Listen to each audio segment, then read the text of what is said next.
do this. I don't. So, I mean, being in my own house with my family scared and jeopardized of him taking them out of the house and bringing them I don't know where, and my mom didn't want to leave, and my mom didn't, from what I saw, she was right there. She's like, no, like, don't do that. I just felt like self-defense, and I quickly went back to my room, and I was just like, you know what, I have to, just protect my family and myself and our property. This is Thomas Michael Pastor Jr., and he would tell you he had no choice, that the man he killed was a threat, that his little siblings were in danger, that everything he did that night was to protect his family. But detectives weren't so sure. On the night of February 11th, 2023, just before midnight, Palm Bay police responded to a 911 call of a gunshot victim at a home on Cromie Road. When officers arrived, they found 48-year-old Michael Akerberg lying in the front yard, unresponsive with multiple gunshot wounds. Michael Akerberg wasn't a stranger. He was engaged to Thomas's mother and was in the process of moving into the family home on the night everything fell apart. A heated argument broke out between him and Thomas. It escalated. Thomas went to his bedroom, retrieved a firearm, and shot Akerberg. But he didn't stop there. Wounded, Akerberg fled on foot, and Thomas pursued him, shooting him again in the yard of a neighboring residence. Akerberg made it as far as a neighbor's front door, where he was captured on surveillance camera before being transported to the hospital where he died. Thomas fled the scene. He later surrendered to police at a relative's home in West Melbourne. His defense would frame this as a son protecting his home. Neighbors described Thomas as a nice kid, always helping his mother, always waving, always helping his younger siblings in and out of the car. No criminal record, no history of violence. But investigators saw something else entirely, a son who didn't approve of his mother's relationship, who became enraged when Akerberg tried to get his mother and siblings to leave the residence. Not a protector acting in the moment, a man who made a decision, retrieved a weapon, and then chased a wounded man into the street to finish it. A grand jury agreed, indicting Thomas Pastor Jr. for first-degree premeditated murder. This is his interrogation. Oh no.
Thank you. Hey, how you doing, sir? I'm okay. How are you? All right, I'm Detective Cedric. Nice to meet you. Listen, my name's Matt Tommy. Let me get some information. You said it's really Thomas, though? Yes, Thomas Michael Pastor, and I'm a junior. Okay.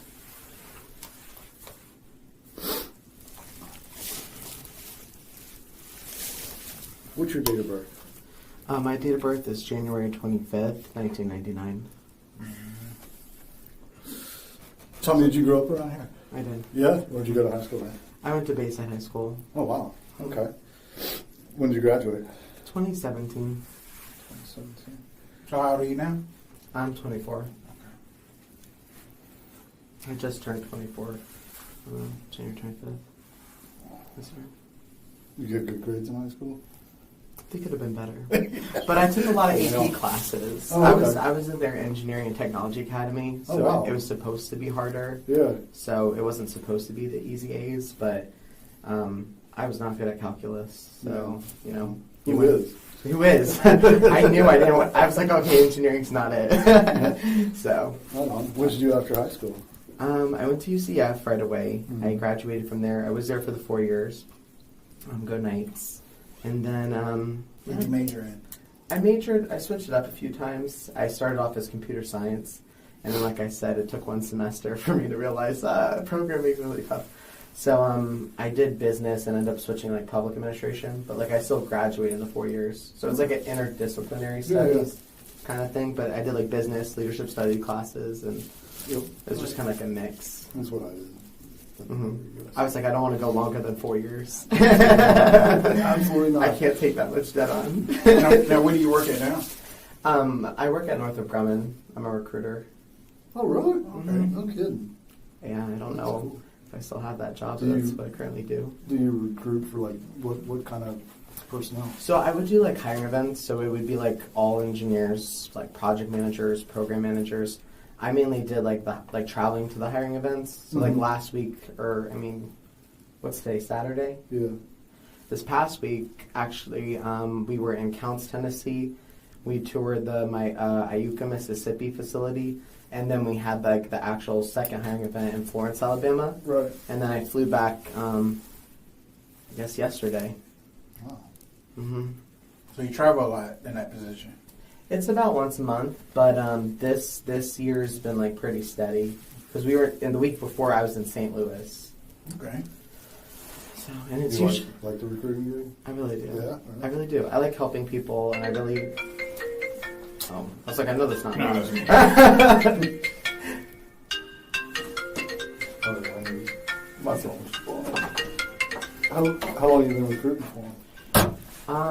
I think it's been about almost 2 years now because when I first started off, through like an RPO, which is like a third party that recruits for another company. Okay. So I recruited for Google for their software engineers, but I wasn't like a full-time Google employee. I just had like all the same access and everything. Right. And Was that same like a expectations. remote It was type remote, thing? yeah. I work remotely still, so Oh, do you? yeah, I just have to travel for the work events. But other than that, like it's working from home. That's pretty cool. I love it. I really do. I love it. Wow. Yeah, I heard Grumman's a good company to work for. It really is. I highly recommend it. They pay you pretty good. I think so. I think it's fair. It wasn't as much as I was making because before this, I was on a contract with LinkedIn. Uh-huh. So I was a technical sourcer there, and then before that, like I said, it was Google. So I feel like the tech space pays a little bit more, but it's really fair. And plus, they pay for all the traveling and everything. So. Yeah, well, that's good. I mean, as long as you like to travel. Mm-hmm. I do. I love to travel. So. What's been the favorite place to go to? I would. We live here in Central Florida, and I would say Disney. I have 3 younger brothers actually, and we were supposed to go this upcoming Friday. So, but other than that, I went on a trip to Israel, and that was really fun. Oh, no kidding. Yeah, it was during UCF, so it was like a, I guess, student leadership conference. It wasn't like a religious-based thing. It was just like leaders, and so we went there to see the different perspectives and everything. Because there's a lot of people living there, a lot of different, issues and conflicts. So it was really neat, and I really liked it. And it was just such a great Oh, experience. that's cool. Yeah, I've never been to Israel. Yeah, I absolutely loved it. So it was really nice. Wow. Mhm. Anywhere else overseas you've been? The only other time I went overseas, other than like a cruise, and even the cruises were just like Bahamas. Yeah. But I did go one spring break. I think it was my sophomore year. We went to the Dominican Republic. Oh, yeah. Yeah, it was really nice. We went to a inclusive resort. I think it was called Punta Punta Cana. Cana. Yeah, there we go.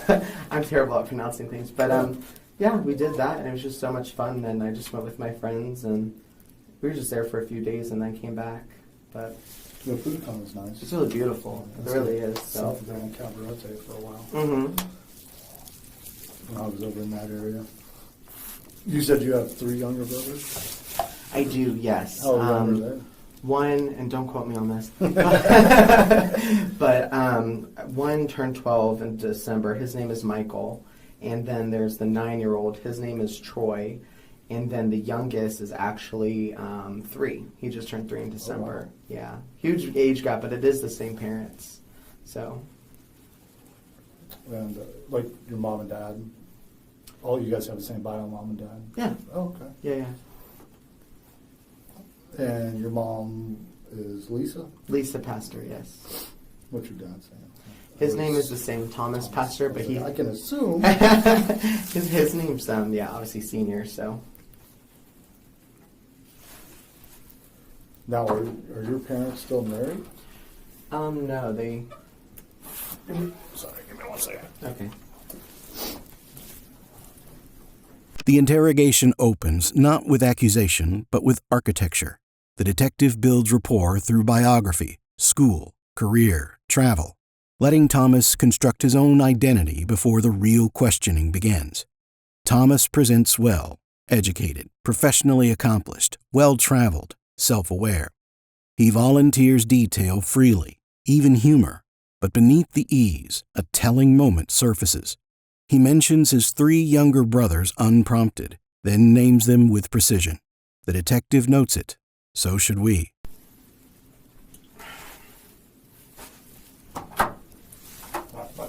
Oh, no worries. I get it. So, yeah, are your parents still married? No, they're divorced. Okay. They just recently got divorced. Well, it finalized recently. Just recently they finalized the divorce? I think 2 weeks ago. Oh, wow. Yeah. That was real soon. And she got 100% custody of the kids. Of the other one? It was a domestic violence kind of situation. Oh, I got you. Now you're the oldest, right? I'm the oldest, yeah. I'm 24, so I'm the oldest of How long have they 4. been separated? Well, before this, I was living in Austin, Texas. Mm-hmm. So when this incident had happened, I had to leave to come back here, just to kind of help out and take care of the kids and get us through that. So we sold the house. I got them a new apartment, and then eventually we found the new home, which is 1027 Cromie Road. Mm-hmm. So I moved them into there, and so it's been since September 2021. Okay. Mhm. September 21 is when you moved into Cromie, or? Oh, when I came back here Oh, to okay. September 21 you came back, and that's when they split. That was, I guess, it was actually happened on 9/11, the actual incident. So I would say that would be probably the specific date in 2021. When did you move to Cromie? We bought the house last April. We closed on, I think it was April 22nd, 2022. I think. Is that a 3-bedroom? I haven't been in it. It's a 4-bed. It's a 4-bedroom. 4-bed, 2-bath. But the 4th bedroom's not a real bedroom, but that's what they call it.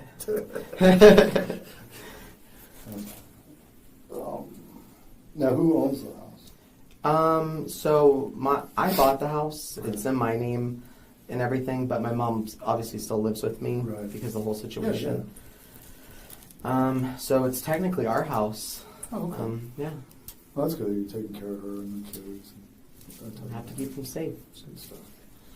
All right. Well, obviously, you're sitting here in cuffs. Mhm. I'm going to read you your rights. Yeah. But I do want to talk to you. I want to get your side of the story because some of the things I've been hearing makes it sound like there's probably a reasonable explanation for everything that happened to me. Mhm. So that I want to hear your side, and hopefully that'll clear some things up for us. Okay. I hope so too.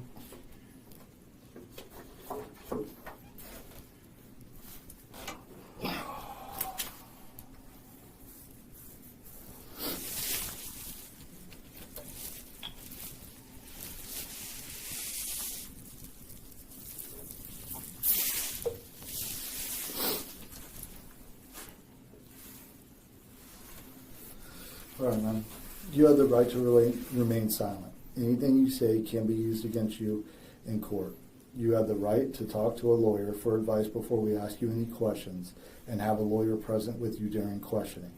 If you cannot afford a lawyer, one will be appointed for you before any questioning if you wish. If you decide to answer questions now without a lawyer present, you will still have the right to stop answering at any time until you speak with a lawyer. You may choose not to answer any particular question or questions. Do you understand each of these rights above? I do, thank you. Having these rights in mind, do you wish to speak with me now? Yeah. Okay. Let me just get your signature right there for me, please, sir, as best you can with those on. Tommy, do you have a nickname you don't mind? Tommy. Okay. Because I'm Thomas. My family calls me TJ though, for Tommy Jr. Okay, so they call you TJ. They call me TJ, but everyone else refers to me as Tommy. So, can you tell me what happened tonight? I can, yes. Obviously, I know my rights. I do want a lawyer. I will answer questions. I do want to speak with you because I want the truth to be known. You know, what happened tonight I felt was just an act of self-defense. I didn't know what else to do just because I don't know this man who's in my house and he's getting angry and he was trying to take the kids away out of the house. And my mom was like, no, don't do that. And I could just see this incident going on. And so, I mean, that's kind of what spiraled. But So we just want to get your clarification. Yeah. Okay. He read you your rights. Yeah. Okay. And you said you agreed to talk to us? yeah, I do still want a lawyer and everything. But Okay.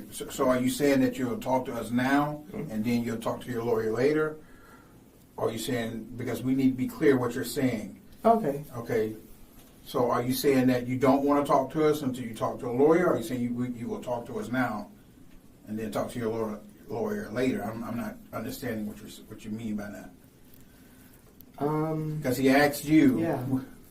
you know, knowing these rights, you talk to us. Mhm. You said yes. Mhm.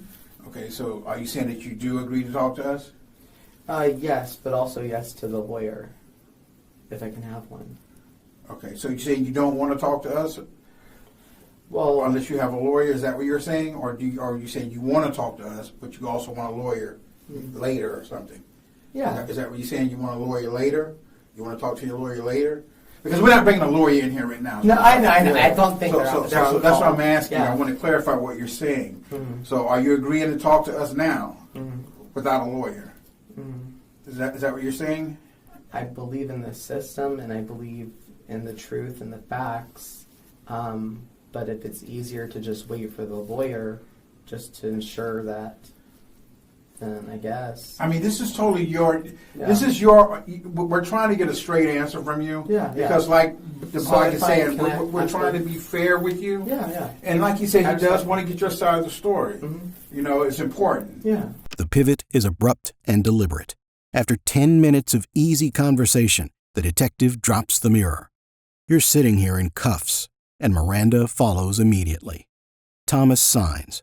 Then, in the same breath he waives his rights, he invokes them. The contradiction isn't lost on the detectives. They press him 3 times for a clean answer. Thomas Hedges philosophizes, defers to the system, the language of someone performing composure while calculating exposure. He wants to talk. He just doesn't want to be alone when he does. Get your side of the story. Mhm. You know, it's important. Yeah. So we need to know. The question is, will you talk to us now without a lawyer? Can I ask one question? Sure.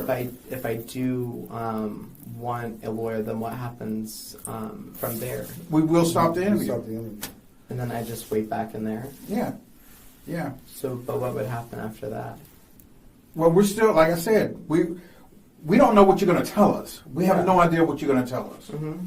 Okay? That's the purpose of us. That's why we wanted to talk to you. Mm-hmm. Because we wasn't there. Yeah. Okay? So, at some point, you will get assigned an attorney. Yes. You will get one. Mm-hmm. Okay? But if you're telling us now that you don't want to talk to us, Mm-hmm. or you saying you do want to talk to us, because it looks like you want to give your side of the story, it looks like you want to cooperate, Yeah. okay? Then we'll talk to you, Mm-hmm. okay? But we won't go get a lawyer now and bring him in here. We're not Oh, doing no, that. no, no, no. I know. I understand that. So my question is will you talk to us now? Do you want to talk to us now without your attorney? Without an attorney?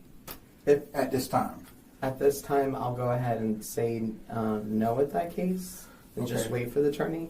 But can I just ask one question? At what point would an attorney come? I know there's no guarantee, but what does that look like? I just don't. I don't know.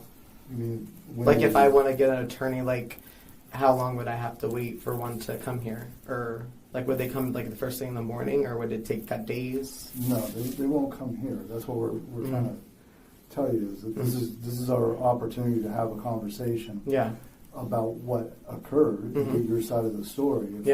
If you want a lawyer, then we got to stop. You know, your rights are important, and we're not going to violate them. So if that's what you want, then we stop, and you're going to go back in there, and ultimately you leave us to make assumptions. Yeah, because we have already talked to some people. We talked to your mom. You know, we talked to Sarah. You know. So I'll talk to you. I will.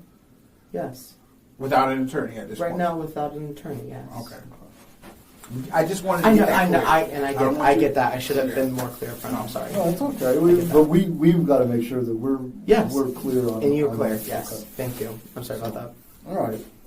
Well, I guess again, let's start at the beginning. Let me ask you this: how long you been your mom been dating this guy? What's his name? Michael. Okay. How long they been dating? I believe, I don't know specifics, but I believe for 4 weeks.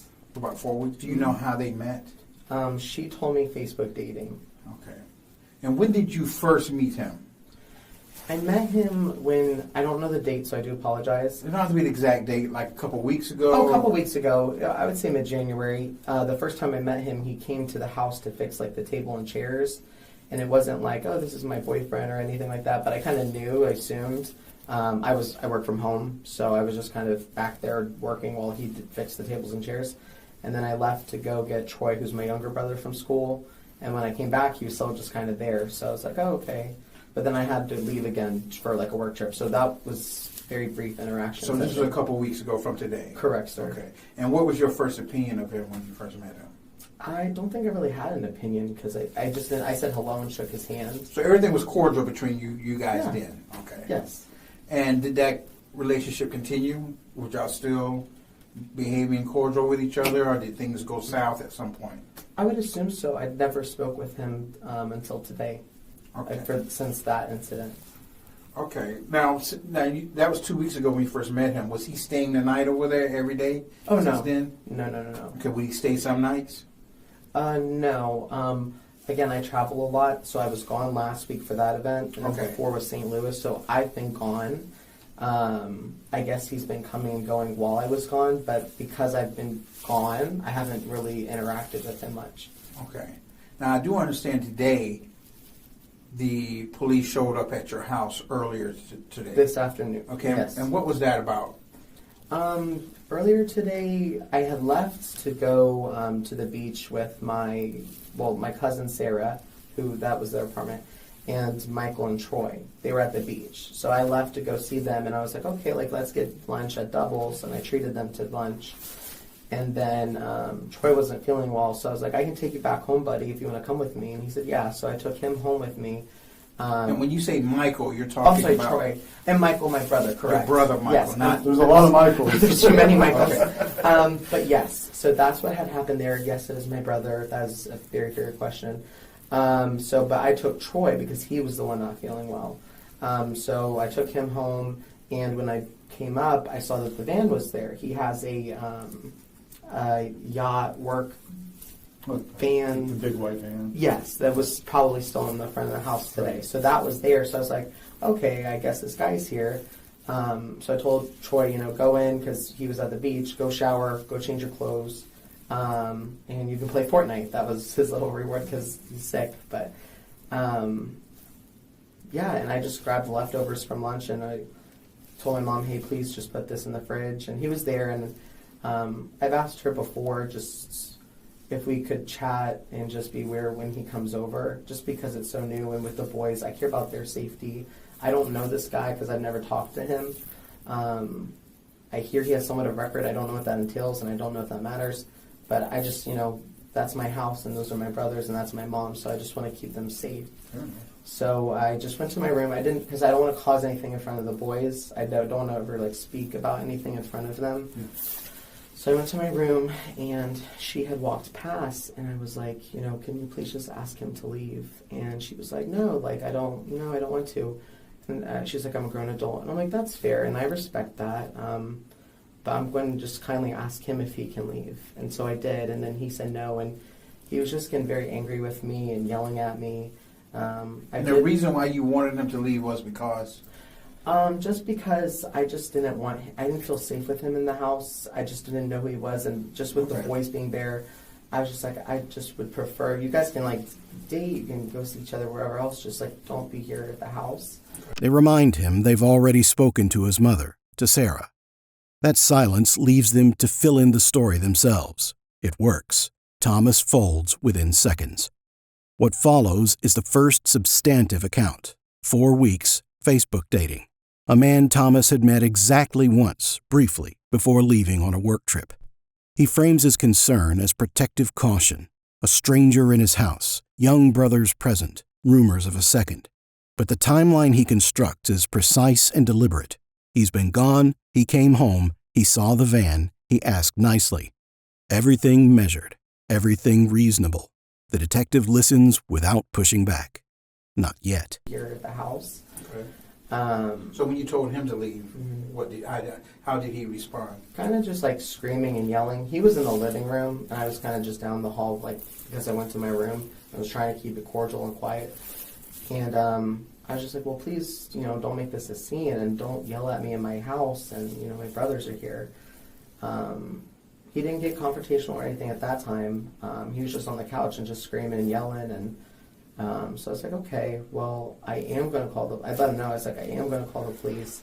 I recorded part of that whole thing on my phone, because I didn't know how he was going to react, and because my family said that he's talked so angrily about me, and I don't know why, because I've only met him once, and today was like the day that I really actually met him and talked to him.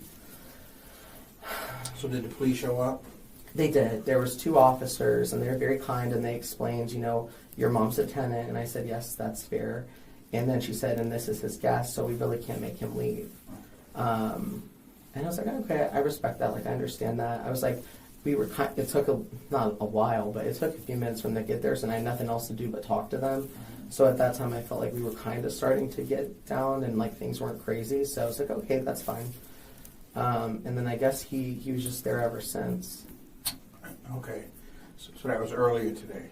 Yes, correct. Okay. That would be today. Now, walk us through, like Detective Parker says, walk us through what happened tonight. Mm-hmm. So after that altercation earlier in the day, I had left to just go get dinner with a friend that I work with, a colleague. So I was like, you know what? Like, it's okay. Let me go. Like, let me just get dinner and just take a break from the situation, because I'm not confrontational. I don't want to get anyone upset or angry at me. And did you go to dinner with your friend? I did, yes. We went to Pineapples. And who's your friend you went with? You mind me asking? Her name's Courtney Peters, and I work with her at Grumman. You don't know her number by heart, do you? No. I'll be honest with you. So y'all went to Pineapples? Yes. That would have been at 7. Okay. And what time did you guys get back? I think we just talked for like an hour or so. And she met me there, so she drove her own way. But I met her, and then so I would say we met at 7. It's probably just an hour of just chatting, and then I went home. I would say 8:30 maybe. Okay. Did you have any drinks while you were at the Pineapple? I did have one, but I didn't really drink the whole thing. What did you have? It was like a what is it called? Like a Blue Sky. Okay. It's Is just that like vodka? No, it's just like a frozen like pina colada. Okay. But we were just chatting. I couldn't even drink, and it just melted. So. Okay. So you got home about 8:30. I would say so, Okay. roughly. And walk us through what happened when you got home. I got home. He was still there, and so I just went to my room, and I had told my mom, I'm like, hey, can we just please me and you just chat one-on-one to just kind of make a plan and understand what's going on. So that's what we did. We went in the back room, that 4th room that I said is fake. And whose room is that? It's just, it has 3 dressers in it. It's just like there's... So it's nobody's room, really, just a... No, I would say more like a storage room. Okay. Yeah, so it's more of a storage room. So we just went back there and we just chatted about everything, and I was just like, oh, just tell me about everything, and how are you feeling, how are you doing, and we just chatted about that, really. So he wasn't in the room at that point? No, he wasn't in that room. Where was he at? He was in her bed in like the back room, like I guess the master room that has the bathroom. That's it. So he was just back there. And I assumed the whole time. I mean, I closed the door. I don't think he eavesdropped. I don't know, but... And what was your discussion with your mom about? What was it about? Just trying to understand everything that was going on, how she met this. Because, again, I haven't talked to her much, and I've been traveling. So I'm like, well, you know, how did you meet? And, like, how's it been going? And all of that. So we were just chatting about everything. I mean, nothing really stands out from that. I was just saying, you know, with the boys, their safety is my priority. And, you know, this guy just seems to be very angry from earlier in the day when he was, like, screaming and yelling at me. And I was like, I just want to make sure that the kids are always safe and they're not put in any weird situation like that again. So I was like, if we ever talk about things, like, I'm not upset, I'm not mad, I'm not angry, I understand you like this person, so, like, you know, that's fine. Just don't try to not have it here at the house with the kids or fighting in front of the kids. And that was just basically the gist of the... Okay. So during that conversation, so what happened after that conversation with your mom? I think I just went to my room. Again, I just was out for the day because I did, you know, from the beach to doubles to coming back and just going for an hour. I was just, you know, like trying to tidy up my room. So I was like, let me just tidy up my room. And like I said, I got back from my work trip, so it was just like making sure all my clothes and stuff are ready for next week. And that was really about it. Thomas is building a timeline with care. Every move logged, every exit justified, every return circumstantial. The afternoon police call is presented as reasonable, even resolved.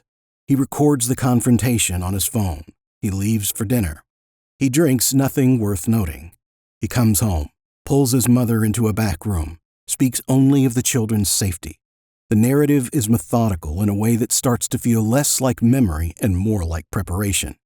He was never angry, never aggressive, just concerned. Clothes and stuff are ready for next week, and that was really about it. Okay.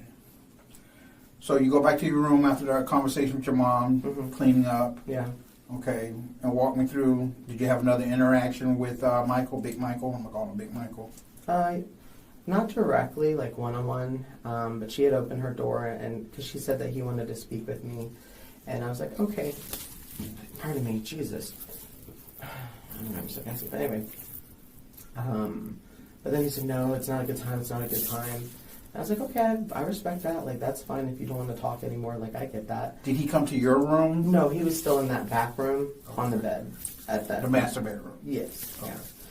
So he was just there, and I guess he just didn't want to talk to me anymore. And I said, okay, that's fine. So I guess at this point, you're at that door? Yeah. You're at the master bedroom Correct. door? Because her room is there, and mine's directly across, Okay. and it's a very slim hallway. There's like bathroom, washer and dryer, and then another bedroom there. Okay. So when he said he doesn't want to talk to you, mm-hmm. what happens next? I was just like, okay, that's fine. And I was like, I think we just said, I was like, well, did you ask him to leave, or could he leave? Or I guess he mentioned he did hear our conversation in the room. So I don't know what that entails or what he heard, but he was just, I guess, upset at that point. And I was like, okay, well, I respect that if you want to talk in the morning. And I was just like, I just wanted to explain why, you know, just my brothers, I care about their safety. That's all it is for me. You know, I just want to keep them safe. And my mom, I want to keep her safe too, you know. So I was just saying, you know, I just want to get to know you and make sure, because you're in this house now with them, and I don't really know you. So that was just kind of the chat there. And then he was just getting angry and yelling and screaming. And again, I can't really collect like what he was really saying, but obviously it was just that he was obviously upset. He said that he heard whatever it was that me and my mom were discussing. And I was just like, we were just discussing life. I'm like, what's the best way to navigate through this? Because like I said earlier, that angry altercation that happened with him, and again, I recorded that too, and I wasn't screaming or anything. I was talking just like I am to you. I'm like, help me understand, like, why are you so angry? Like, why are you upset? I asked kindly, I asked my mom to ask you to leave. I asked you to leave. And you're just angry and you're screaming at me, you know. And I was like, I don't feel safe. I don't know you, and you're in my house. And I understand that you can stay and you can't leave, but that was that. Okay. Okay. In this conversation you're having with him, is he still in the room or is he out of the room? Yeah, he was in the room. He was like getting up in my face and like yelling at me and like kind of pushed me a little bit. But he didn't swing or anything. Okay, so when he pushed you, were you in the hallway? I was there at the door still. So at the door Mm-hmm. to get into the master bedroom. That is correct. Okay, and he pushed you during that He like kind of when someone like charges up to you and like kind of gets. Show me what he was doing. Show me. I would say okay. Yeah. So I'm you, okay, Yeah. and I'm at the door. I'm at the Yeah. front door, Mhm. and you're him. And we're having this look like conversation. Yeah. And what does he do to you? He basically like I'm so sorry. No, This go is ahead. so disrespectful. Go ahead. You're fine. He basically just gets in my face and he's like, I'm not going to leave and things like that, and kind of like pushing on me, like kind of Okay. trying to push me back and like I guess out of the way. Okay. But he never left the bedroom at that point. Okay. And so I was like, well, you don't have to act like this. And I was like, again, because Michael is staying with Sarah, but Troy and Christian, the 7 and 3-year-old, were in their room sleeping. So I was like, I don't want to wake them up, and also, again, I don't want any fighting or anger around these kids. So I'm like, oh my gosh, I don't know, like, he was just, the way he was acting, I could even see my mom was like, oh my God, like, why is this happening? Like, why is he acting like this? And where was your mom at that She point? was in the bedroom as well, like right there. Okay. And then she was kind of like, okay, like settle, like be cordial, and I was like, I was like, do I just go to my bed at this point or what? I don't know. But then all of a sudden he's like, you know what? We're just gonna leave. And she was like, what? And he's like, I'm just gonna leave and I'm gonna take the boys. And I said, no, you're not. Those aren't your children. Like they're sleeping in their bed. Like you're not gonna take them from the house. And he was just getting violent and aggressive. And my mom was like, no, like they're sleeping. I don't want to wake them up. Explaining violent and aggressive. What was he doing? Just charging and acting like he was basically going into the kids' room and like trying to get like everything ready to just grab them and go into his work van. And I don't know where he lives and I don't know what he was going to do. He was angry. He seemed under the influence to me. I know that's like such a impressionable, Right. thing to say. I don't know if it's alcohol or drugs or both, but like he was just angry and upset. He couldn't look at me. Like his eyes were just like, I don't know. He just really couldn't look at me. He was just upset and angry and. I was like, I just don't want to do this. I don't. So, being in my own house with my family scared and jeopardized of him taking them out of the house and bringing them I don't know where, and my mom didn't want to leave, and my mom didn't, from what I saw, she was right there. She's like, no, like, don't do that. I just felt like self-defense, and I quickly went back to my room. And I was just like, you know what, I have to, just protect my family and myself and our property. So when you went to the room, what did you get? It was the registered gun that I have. Okay, what type of gun is that? I'm not too sure. It's like a 9mm. I got it from the frog bones here. Okay, and where was it at in your room? Where did you get it? Yeah. Where was he at when you went back? In the hallway. Okay. Like in the hallway. And what was he doing at that point? This is where the self-defense narrative gets built in real time. Thomas escalates the amount incrementally. Yelling becomes pushing. Pushing becomes charging. Charging becomes a threat to remove sleeping children from their beds. Each addition arrives just before the next would be needed to justify the one that follows. The gun retrieval is framed as reluctant inevitability, but the detective's silence is doing work here.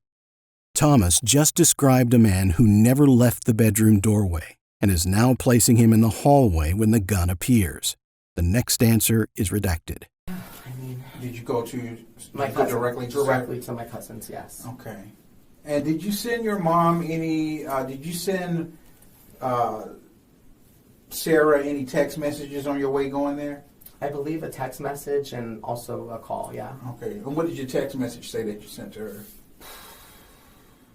Maybe I need something happen, I need to talk to you, something around those lines. Okay. I was at her house and Mm-hmm.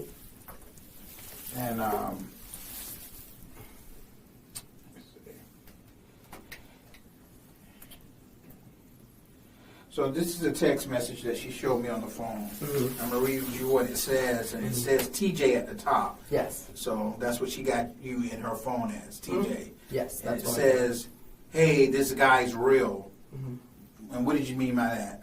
This guy's real. Yeah.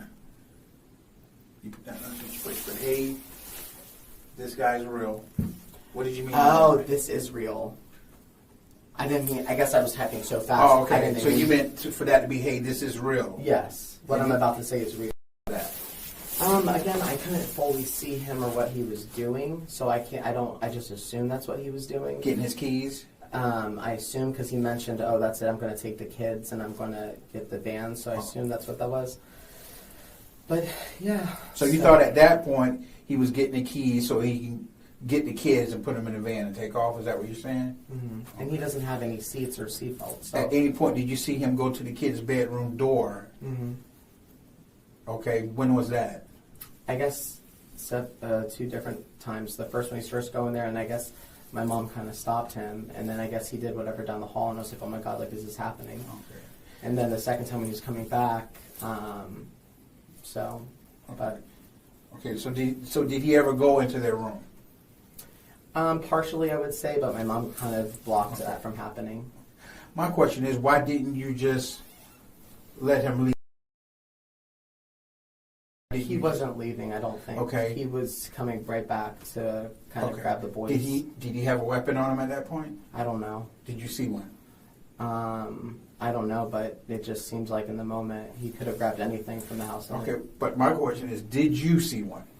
Because if you said I don't know, that means you didn't see one. Did you see one? Not that did he have a weapon on him. I'm not asking you that. I'm asking you, did you see him with a weapon?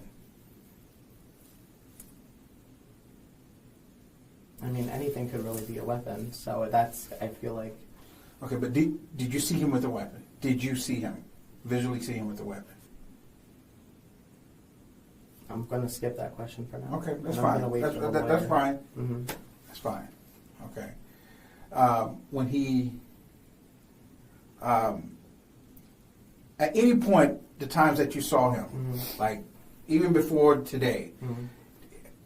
is he known to carry weapons?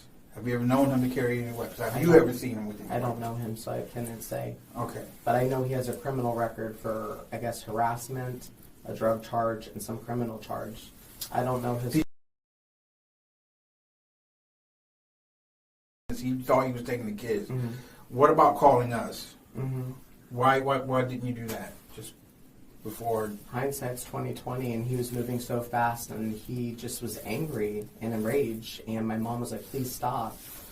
And here he is. That's not his children, and the guardian is saying that. So I just felt threatened, and I saw how scared my mom was. And again, the boys were sleeping, so there was no reason to remove them from the house. They live at that property. That's their home. That's where they're safe.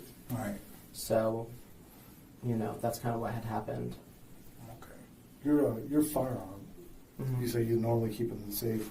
It's in the safe in the top of my closet, yes, and it's How do you locked. normally store it? Do you store it with the magazine inserted Mhm. and with a round in the chamber already, or no? I mean, at this point, I think it's best I wait for a lawyer. I'm happy to tell the truth and be honest with you and open with you, but I hope you understand. I trust the system, but I have to be careful at Well, this we time. won't ask you any more questions that you ask for a lawyer. Mhm. Okay. It feels like you're being honest with us. I'm trying. Raise your right hand. You swear everything you tell us in the interview is the truth. Yes, Okay. This is a tough situation, I know. it is. And I'm going to respect you. You said you want to speak to a lawyer, so we're not going to ask you any more questions. Okay. Mhm. Anything you need to ask from us? No, that was it. Okay. Thank you, though. I do respect that. All right. Mhm. All right. Just hang tight right here. Oh, another thing. No, we'll do that later. Okay. All right. Just hang tight right here for a second.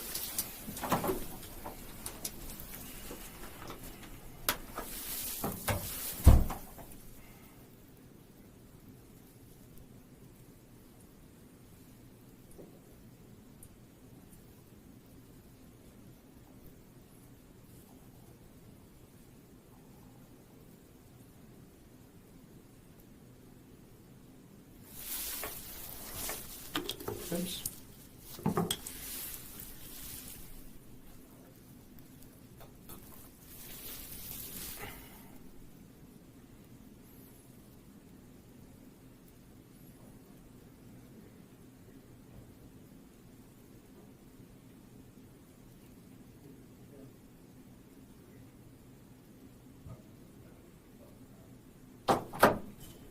All right, TJ, you ready? Yes, thank you.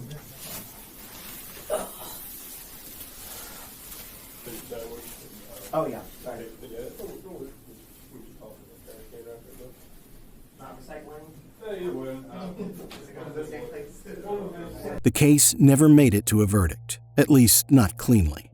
The trial court initially ruled to suppress Thomas's statements from the interrogation, finding that his references to wanting a lawyer were sufficient to halt questioning. But the state of Florida appealed. In August 2025, the 5th District Court of Appeal reversed that decision, ruling that Pastor's statements were too ambiguous to constitute an unequivocal request for counsel. The court further noted that even if he had invoked his right to an attorney, he had reinitiated the conversation himself, asking detectives about the process and continuing to engage, which the court held allowed questioning to proceed. The ruling meant everything Thomas said in that room, the self-defense claim, the reconstructed timeline, the shifting geography of where Akerberg was standing, could now be used as evidence against him at trial. As of the time of this video, Thomas Michael Pastor Jr. remains charged with first-degree premeditated murder, awaiting trial. If convicted, he faces life in prison.